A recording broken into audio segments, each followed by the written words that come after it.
Bismillahirrahmanirrahim. Assalamualaikum warahmatullahi wabarakatuh. Semoga saudara-saudara sehat selalu. Ketemu lagi dengan saya, Wisudanto. Kita akan berdiskusi terkait dengan time value of money. Bapak Ibu sekalian, kalau kita mengenal uang itu nilainya ada dua, ya, nominal dan intrinsic value. Nominal itu yang melekat. Kalau misalnya kita punya uang, kita pecahan terbesar itu sementara yang ada di masyarakat 100.000. Berarti itu tulisannya itu disebut nominal. Nominalnya 100.000. Intrinsic value adalah ketika 100.000 itu kita belanjakan, dapatnya apa saja. Nah, ini disebut nilai intrinsic value. Dan Bapak Ibu sekalian, yang namanya time value of money, ini yang kita bicarakan adalah nilai intrinsic value-nya, bukan nominalnya. Bapak Ibu sekalian, karena ekonomi kita itu adalah ekonomi yang bertumbuh, maka kita mengenal adanya inflasi. Yang namanya inflasi itu adalah penurunan nilai uang. Jadi yang dimaksud nilai uang di sini adalah nilai intrinsiknya.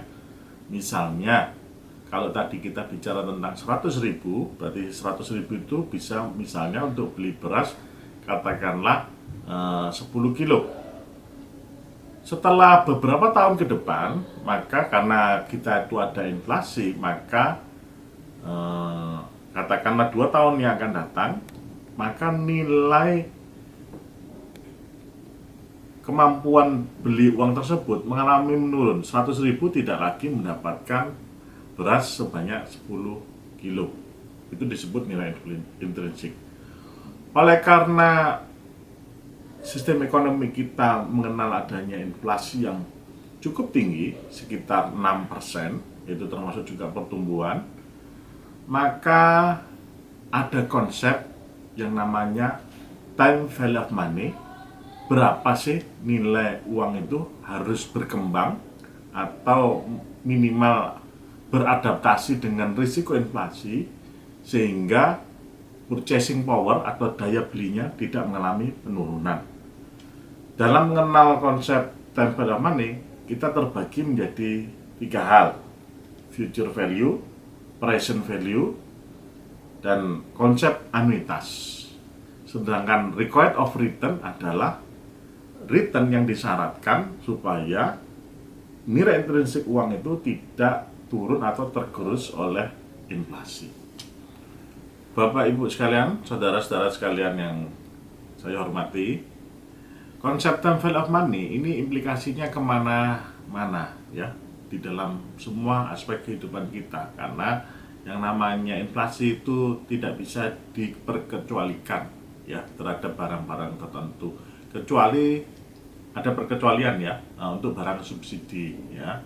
Misalnya bahan bakar itu kan ditentukan oleh pemerintah, ya, harganya, tapi masih tergerus oleh inflasi, ya. Zaman saya dulu solar 300 rupiah, ya, begitu, dan bensin cuma 1.000 rupiah. Kalau sekarang kan harganya sudah ribuan, ya, begitu. Bapak Ibu sekalian, kalau kita mengenal konsep dengan bunga sederhana, itu yang kita kenal di SMA atau pendidikan tinggi menengah, ya, sekolah menengah atas, ya, itu kita mengenal terkait bunga sederhana. Tapi ketika kita meminjam uang ke lembaga keuangan, kemudian meminjam uang kepada lembaga-lembaga keuangan yang lain, ya, tidak melulu ke bank, itu sekarang sudah menerapkan konsep time value of money dengan perhitungan bunga majemuk.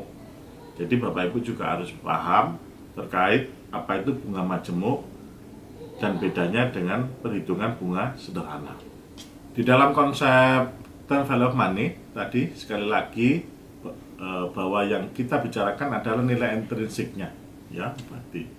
Jadi ketika nanti dengan nominal yang sama, maka kecenderungan uang itu nilai intrinsiknya akan turun karena tergerus oleh inflasi.